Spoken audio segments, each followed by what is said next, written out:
Então, gente, eu vou mostrar pra vocês como que eu faço aquele penteado dos coquinhos que vocês tanto me pedem, tá bom? Beijo. Eu tô aqui com umas coisas que vocês vão precisar usar, tá bom? Então, já liga pra farmácia, já pede, ou se você estiver em casa, melhor ainda. Esta é a designer de interiores Kathleen Romeu. O vídeo, gravado na sala da casa dela no Rio de Janeiro e postado no Instagram no seu perfil pessoal, é de 2020, primeiro ano da pandemia de Covid-19. E aí, gente, gostaram? E quero muito que vocês compartilhem bastante esse vídeo, tá bom, gente? Que foi feito com muito amor e muito carinho pra vocês. Eu me chamo Jaqueline Oliveira, eu tenho 43 anos, estou aqui nesse podcast hoje por um motivo nada plausível, né?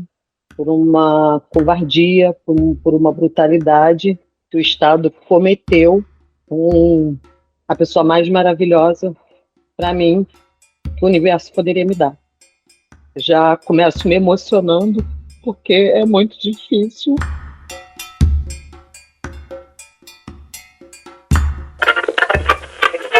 A gente começa com o caso da jovem Kathleen Romeu. A Polícia Civil já sabe que um tiro de fuzil atingiu o tórax da vítima. O corpo de Kathleen foi enterrado na tarde de quarta-feira no cemitério do Catumbi. Priscila Terezo acompanhou. A jovem era filha única e foi baleada na terça-feira no complexo do Lins enquanto caminhava com a avó materna, que morava na comunidade. Kathleen foi visitar parentes e havia se mudado do lugar há cerca de um mês. 5 dos 12 agentes que estavam na comunidade já prestaram depoimentos. A Polícia Militar afirma que não estava em operação e que os policiais foram atacados. A família contradiz essa versão. A Jaqueline conversou com a jornalista Beatriz Pasqualino para este podcast 3 anos depois do assassinato da filha dela, ocorrido em 8 de junho de 2021, apenas 10 meses depois da publicação do vídeo. Eu sou a mãe da Kathleen Romeu, uma jovem de 24 anos, negra, grávida do seu primeiro filho. Ela estava com 14 semanas. Formada aos 17 em técnica de administração. Logo após se formou em design de interiores, modelo, vendedora de uma grife, dona do sorriso e do coração mais lindo, a melhor filha que alguém poderia ter. Kathleen sempre morou em comunidade. Kathleen fez todos os caminhos que a sociedade pede. Ela foi honesta, ela estudou, ela se formou, trabalhou informalmente, customizando roupas desde os 13 anos de idade, ganhando dinheirinho dela. Uma menina super talentosa, respeitosa, respeitada. Quando ela engravidou, ela já estava formada, com um apartamento comprado e, inclusive, você falou, se você se emocionar, você pode beber uma água. Eu não vou beber essa água porque eu estou aqui no apartamento dela, que ela comprou com o dinheiro dela, mas ela não pôde disputar do que ela mais sonhou. O que ela mais sonhou na vida foi ter a casa própria dela, o canto dela e o filho dela. E o Estado, genocida, não deixou. A minha filha conquistou tudo, mas não pôde pôr a mão em nada.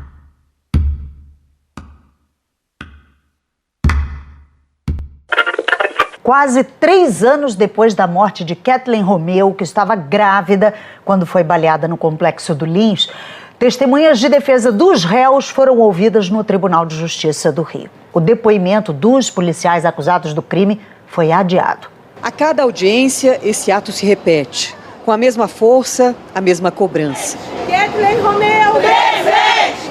Essa é a 4ª vez que parentes e amigos de Kathleen Romeu fazem da entrada do Tribunal de Justiça um palco de protestos.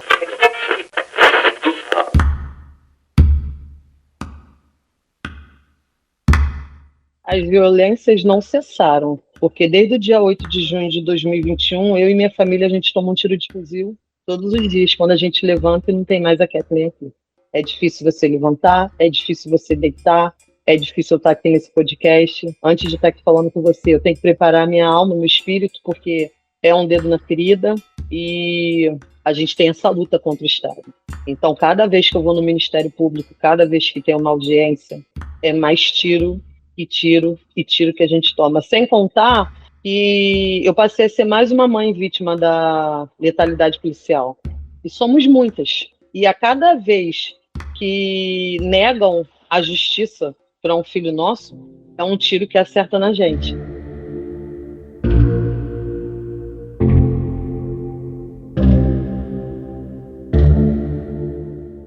Olá, eu sou Luiz Brasilino. E eu sou Bianca Pio. E este é o terceiro episódio da série especial Genocídios.br. O assunto de hoje é o genocídio negro no Brasil. Nossa ideia aqui nesta série especial do podcast é ampliar o debate jurídico e político sobre o genocídio e sobre os fatores de risco que podem gerar ações genocidas. São conceitos diferentes, mas que implicam em graves violações de direitos humanos. Genocídios.br, temporada especial do Guilhotina, o podcast do Le Monde Diplomatique Brasil, em parceria com o podcast Direitos Humanos em Ação, da Articulação para o Monitoramento dos Direitos Humanos no Brasil. Produção Rádio Tertúlia.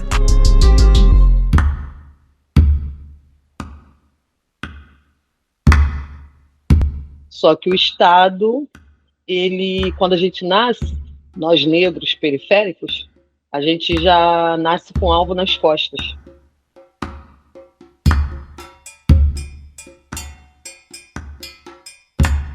Esta fala da mãe da Kathleen só reforça o que tragicamente é inegável no Brasil.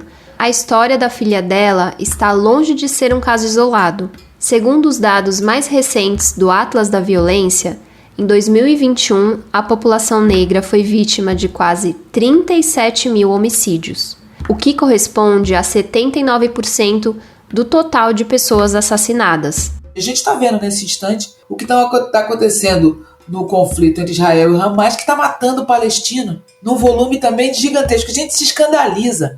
E tem gente que está chamando de genocídio.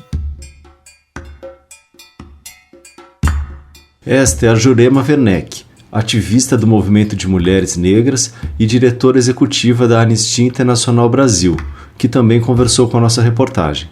Mas a matança de negros, que é cotidiana no Brasil, e veja, morre muita gente negra, desde a invasão mercantilista escravocrata no continente, depois na travessia transatlântica, depois no regime de escravidão, depois na república racista que a gente tem até hoje. Morre muita gente pelas mãos do Estado, e a polícia é a principal executora, mas não apenas.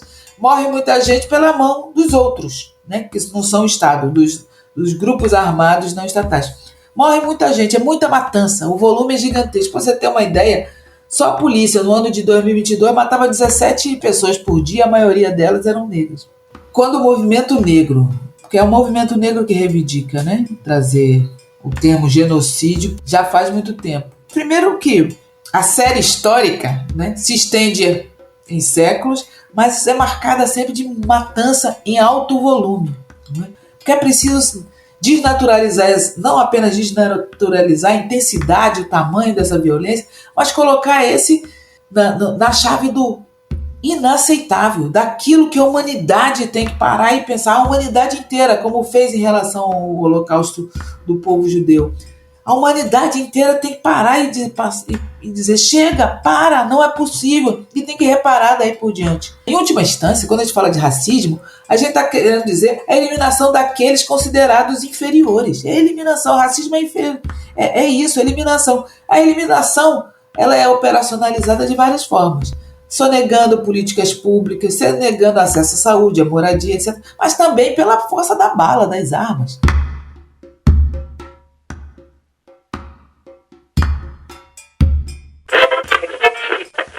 O episódio ficou conhecido como a Chacina do Cabula. Vamos então relembrar esse caso. 6 de fevereiro de 2015. 9 policiais da Rondesp, Rondas Especiais da PM, fazem uma operação no bairro. Eles chegam e cercam um grupo de jovens. Os policiais disparam vários tiros. 12 pessoas morreram e 6 ficaram gravemente feridas. O afrodescendente mais leve lá pesava 7 arrobas. Não fazem nada. Eu acho que nem para procriadores serve mais. Agatha Félix, outro episódio triste de violência aqui no Rio. A mãe da criança e o policial militar acusado do crime ficaram frente a frente pela primeira vez. A próxima audiência pode determinar se o PM vai a júri popular. A mãe de Agatha, Vanessa Francisco Salles, foi a primeira a ser ouvida. Ela relembrou o dia em que voltava para casa com a filha, em setembro de 2019, em uma Kombi, e o momento em que viu a criança ferida com um tiro nas costas, na comunidade da Fazendinha, no Complexo do Alemão. O episódio aconteceu hoje, durante o jogo do Campeonato Espanhol contra o Valência. Chamado de macaco por torcedores do time rival, Vinícius Júnior alertou o árbitro e a partida ficou paralisada por 8 minutos.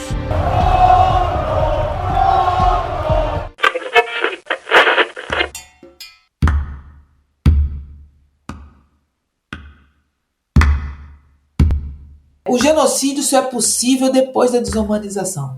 O racismo é uma forma de desumanizar. Essa fala da Jurema Werneck vai no mesmo sentido de outros entrevistados para este podcast. A desumanização é um conceito e um processo profundo e permanente, que perpassa transversalmente o nosso cotidiano de diversas formas, esteja você consciente disso ou não. Eu estava citando agora há pouco o ex-presidente. Ele se referiu a quilombolas como se fossem animais, o que o peso desses quilombolas se contava em arrobas, não é? Desumanizou. A gente vê o Vini Júnior jogando e a plateia, uma parte da plateia de espanhóis racistas, eles fazem gestos chamando ele de macaco. Desumanizou. Já fui chamada, eu, mulher negra, já fui chamada de macaca muitas vezes. Já recebi outros xingamentos que eu não vou ficar aqui repetindo. Mas, veja, esse é jeito de desumanizar. Tem uma série de criancinhas no Rio de Janeiro que foram mortas com um tiro da polícia. Agatha Félix, Rebeca, tantas criancinhas, João Pedro, com tiros de fuzil. Quando você acha que dá para viver numa cidade, num estado ou num país em que criancinhas morrem com tiro de fuzil da polícia nas costas, que é o exemplo dessas crianças que eu citei, desumanizou, porque são crianças. São crianças. Isso é para criança, não tinha que nem imaginar que no mundo existe fuzil. Imagina morrer com um tiro de fuzil pelas costas. Como a gente já tratou nos episódios anteriores dessa série, para se caracterizar um genocídio, não é preciso ter mortes. As violências sistemáticas podem se dar de diversas formas, inclusive no esmagamento da cultura dessas populações. Eu sou Yassa Andrali, esse é o nome que me define enquanto ativista, enquanto autoridade civilizatória da tradição de matriz africana e afrodiaspórica. Meu nome civil é Sandrali de Campos Bueno. Eu sou psicóloga, sou servidora pública e ativista social e defensora de direitos humanos. O Brasil, ele é uma sociedade que se configura, né, que se estrutura numa trágica ausência de civilidade. Por quê? Porque coloca, né, o povo negro, né, o povo afrodescendente, como um objeto de opressão, né, desde sempre, de nos despojar da nossa humanidade, de não nos ver enquanto seres humanos. E isso foi, inclusive, assinado, né, elencado também pela Igreja, que nos via, né, que via o povo africano como um povo sem alma, um povo, entre aspas, aí, selvagem, no sentido de que qual é o processo de destituição da nossa humanidade. No Rio de Janeiro, os criminosos atacaram mais um terreiro de candomblé na zona norte da cidade. O porrão de barro na entrada do terreiro serve para indicar que aqui existe uma casa espírita. Este foi reposto. 3 foram destruídos em um ataque de intolerância religiosa. As telhas que ficavam em cima do muro também foram quebradas. Não é de hoje que os terreiros de Umbanda situados em Teresina sofrem ataques. Mas nos últimos 30 dias, as ações de vandalismo, injúria e difamação se intensificaram. O episódio mais recente aconteceu na madrugada do último dia 7 desse mês no bairro São Pedro, onde o terreiro de Santa Luzia, Oxum de Apará, teve imagens quebradas.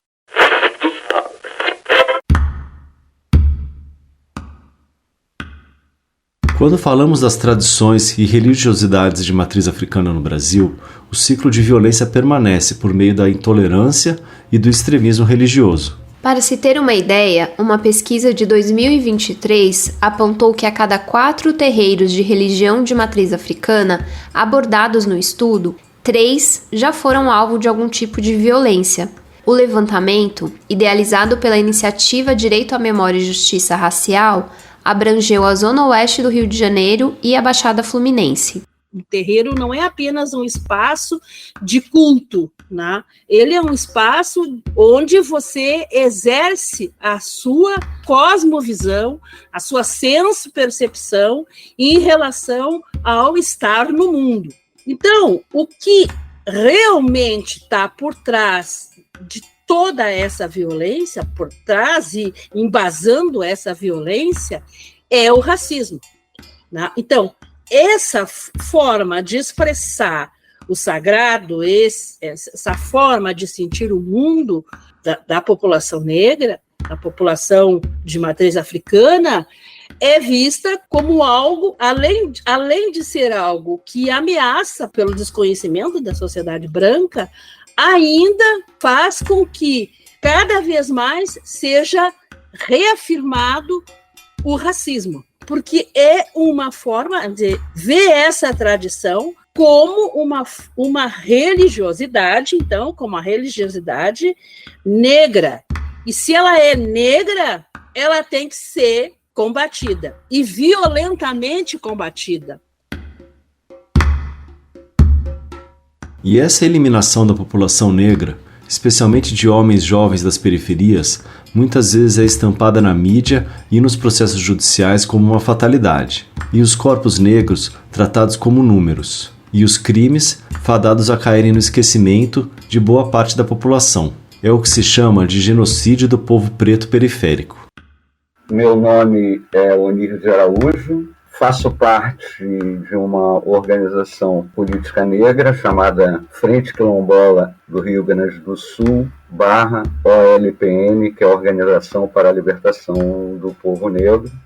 Estou advogado e atuo centralmente na defesa territorial de comunidades quilombolas. Se você pegar a definição de genocídio, nós sofremos um processo de genocídio recorrente, né? E se relativiza essa situação em relação aos povos originários e em relação aos descendentes de africanos escravizados.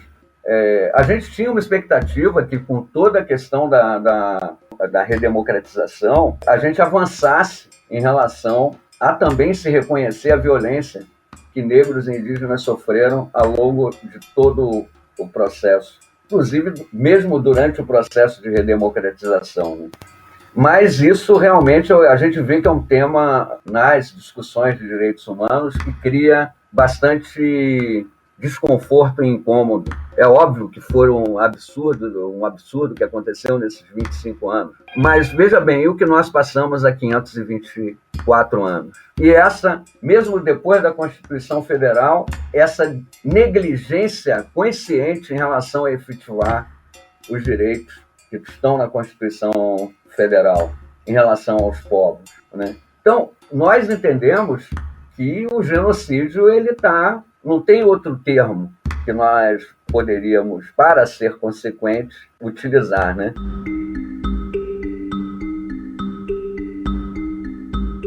E como abrir caminho no Brasil de hoje para o fim do genocídio negro? A solução não é simples e nem passa por uma única saída. Não se trata também de ações apenas individuais, mas sim coletivas e de Estado.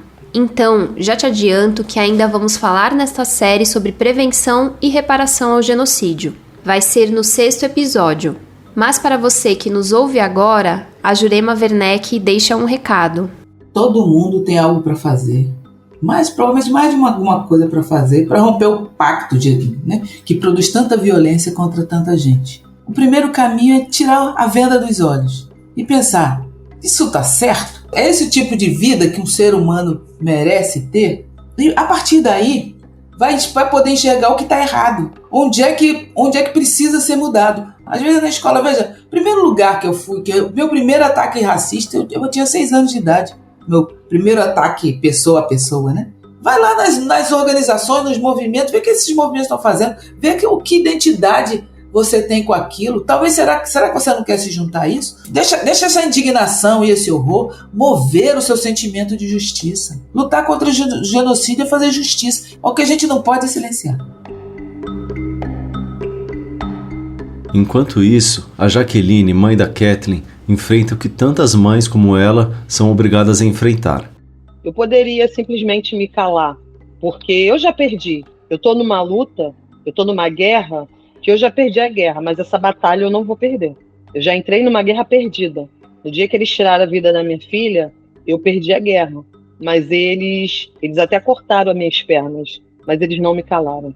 Eles não vão me calar, eles não vão calar a voz da minha filha. E eu falo muito para que outras mães não passem o que nós como familiares passamos. Porque são violências de todas as formas. São violência quando alguém do Ministério Público fala para você, você tem que ter calma. Como que eu tenho que ter calma? A vida da minha filha foi tirada em frações de segundos. São 3 anos. São 3 anos marchando, são 3 anos militando, são 3 anos gritando, são 3 anos sofrendo, são 3 anos adoecedores de uma eternidade. Mas eu, como mãe, eu vou te dizer que eu não vou desistir até o último da minha vida para que haja memória, reparação e justiça. Porque se houvesse justiça nesse país, a minha filha estaria aqui e eu não estaria te dando essa entrevista. Mas enquanto eu sobreviver ou viver, seja lá o nome que for, a minha filha vive. Kate vive. E se você não ouviu os 2 primeiros episódios, depois vai lá conferir, porque falamos do genocídio indígena a partir da história do massacre de Hashimu, que muita gente sequer ouviu falar, e do manto tupinambá de mais de 300 anos e que acabou de voltar ao Brasil vindo da Dinamarca. Ajude a gente a fazer o podcast alcançar mais pessoas. Indique para os amigos, família e compartilhe nas suas redes sociais. Assim, sensibilizamos mais vozes na luta pelo fim dos genocídios no Brasil.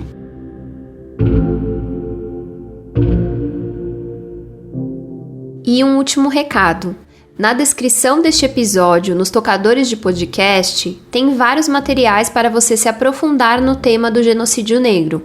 Você também encontra mais conteúdo no site monitoramentodh.org.br.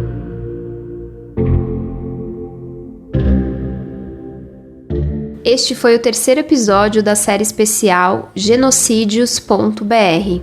Esta temporada é uma parceria do podcast Direitos Humanos em Ação, da Articulação para o Monitoramento dos Direitos Humanos no Brasil, com o Guilhotina, o podcast do Le Monde Diplomatique Brasil. A produção é da Rádio Tertúlia. O podcast Direitos Humanos em Ação, assim como todo o restante do projeto DH em Ação, é uma iniciativa da Articulação para o Monitoramento dos Direitos Humanos no Brasil. A coordenação é realizada pelo Movimento Nacional de Direitos Humanos, pelo Processo de Articulação e Diálogo para a Cooperação Internacional e pelo Fórum Ecumênico ACT Brasil. Eu, Luiz Brasilino, fiz a apresentação junto de Bianca Pio. O roteiro, produção, reportagem e edição são de Beatriz Pasqualino, da Rádio Tertúlia. E a sonorização é do André Paroche. A concepção e coordenação desta série são da Manuela Nunes, Enéas da Rosa, Gilney da Silva e da Beatriz Pasqualino. A identidade visual e as artes são da Nana Tariq, do Le Monde Diplomatique Brasil. Obrigado pela audiência. Voltamos em 16 de setembro com o 4º episódio, que vai falar sobre genocídio e fatores de risco para ações genocidas quando o assunto é mulheres. Até lá!